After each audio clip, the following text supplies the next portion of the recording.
That's the way I keep it, man. I get fly for me. I get high for me. Don't get it confused, cause you liking what you see. Don't do it.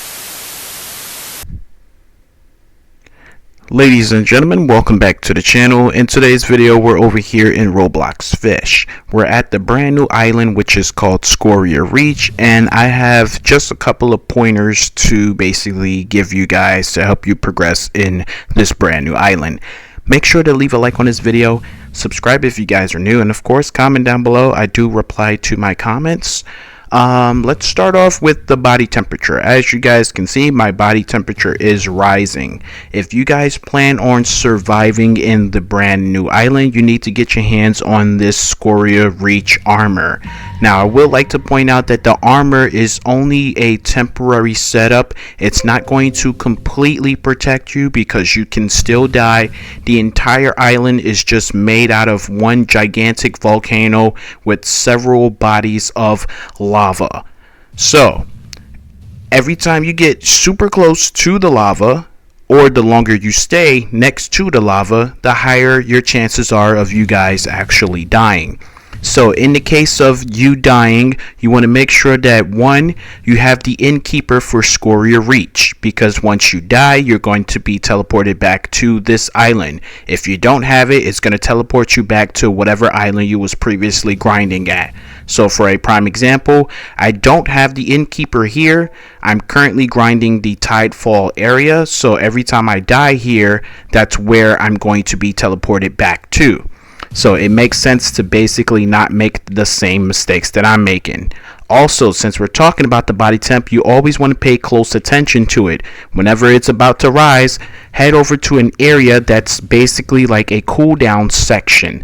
So for example, I'm down here in the mine shaft of the Scoria Reach Island, and as you guys can see, my temp is going back to normalcy, and then once it reaches normalcy, I can head back down there. See that?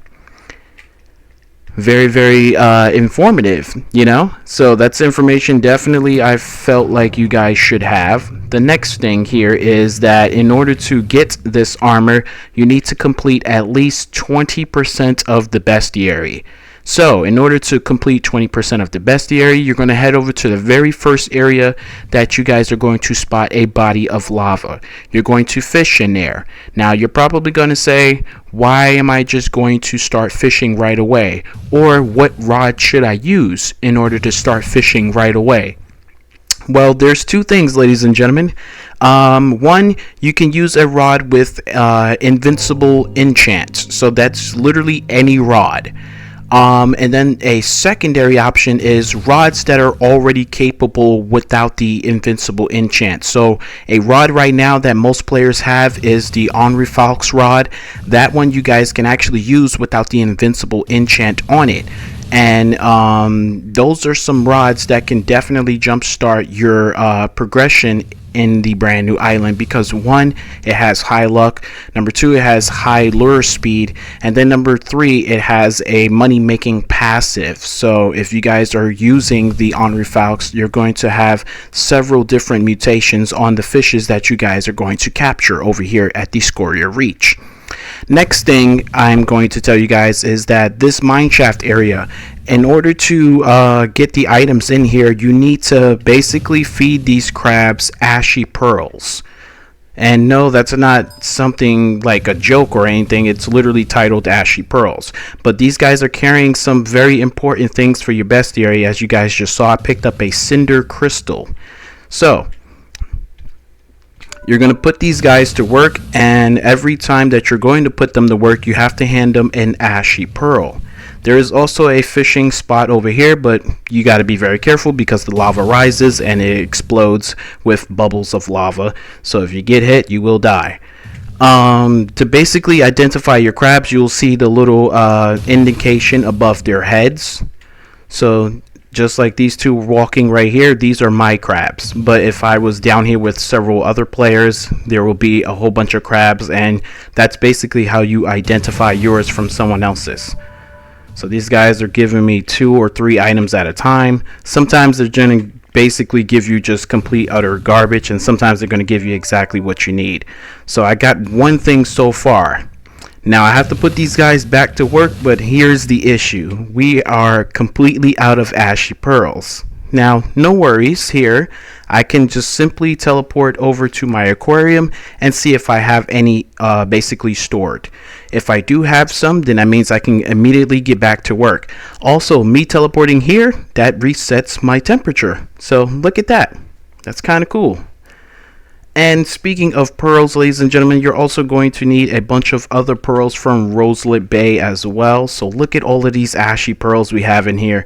So most of these got transferred over because I was over capacity for my player inventory.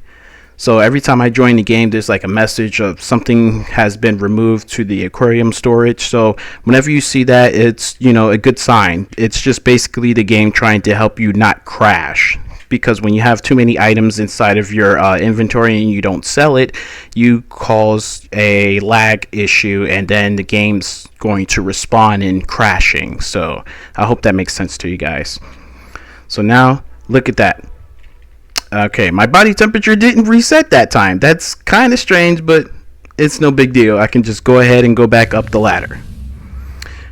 Now, the next thing I want to talk about is rods again. So, as I spoke about the invincible rods and the Onrifalks, there's also 2 rods that are tied to this particular island. One of them I have on, and it's called the Daybreaker rod. This is only obtainable after you have successfully completed 50% of the bestiary. Now, the second rod is going to be accessible after you guys have successfully completed 100% of the bestiary. You're going to have to do one particular quest from one of the NPCs at the beginning portion of the island. I think it's called the Scoria guard, and it says literally he only talks to people that complete 100% of the bestiary. So he's going to send you on a mission, and that's how you guys are going to be able to get the second rod that is tied to this island. Let me show you guys the stats of the Daybreaker. It's not too shabby here. The luck is 125%. The lure speed is 70%. The control, however, is negative 0.05. So the first thing immediately you're thinking, I want to put controlled on it or Herculean. Yes, you guys can go about that notion, but me personally, I wanted to go with mystical to get the best of all worlds. We're getting some extra resilience, we're getting some extra luck, we're getting some extra lure speed, and we're also getting some extra progress speed. To piggyback off with the stats here, the resilience is 25%, the max kg is set to infinite, and the disturbance is a +2, and then the hunt focus is for the brand new hardest fish to get in the game, the skeletal leviathan. The reason why I say this is the hardest fish to get in the game, that's just based off of my personal opinion. I was trying to fish and capture it. It took several attempts. A lot of times I died, a lot of times I had to go back and forth outside of the volcano and then re-enter the volcano, but once I was able to capture it, I ran out of my timer on my glitch potion, so I only caught one, but I'm still very happy that I was able to catch that one. It took quite some time. It puts up a lot of fight. I had to capture it with the Onrifalks rod. And the reason why I had to use that one is because my control bar is way bigger on that rod, and plus I have the rage enchant on it, so I'm getting several slashes. The slashes does help with the brand new minigame effect, because all of the hunt focus fishes and some of the secret fishes, they actually bite the control bar, which causes the control bar to shrink for a few seconds, and then it will basically reset its size back to whatever you previously had it at. But when those bites happen, the slashes can definitely take care of the progress speed and you capturing the fish faster. So that's a reason to have slash ability. So that's why I kind of recommend just primarily using the Onrifalks just until you guys, get your own better rod. But, when it comes down to it, naturally, you can use whatever you want, just as long as it has the invincible enchant on it, or as long as it's a rod that was already suitable for fishing in any body of liquid. So if you guys are thinking about like the reinforced rod, the brine pool rods, Those could probably work out as well, but I think you still need to enchant those with the invincible enchant. If I'm wrong, feel free to correct me. I think that's pretty much everything you guys need to know about Scoria Reach. I hope it was very helpful, and if you found it helpful, make sure to leave a like, comment down below once again, and don't forget to subscribe to my channel if you guys are new here watching. Tryna make my mama proud of me. I hope my mama proud of me, Cause I dropped college just so I could focus on a dream. I know my mama died of me, salute me, now she down with me. Now two bros going back and forth, sibling rivalry. Who this guy gotta be? Do numbers like the lottery. The coldest every winter, every summer, nothing hot as me. And if I spring up, bet my nigga on the side of me. Ready for a war,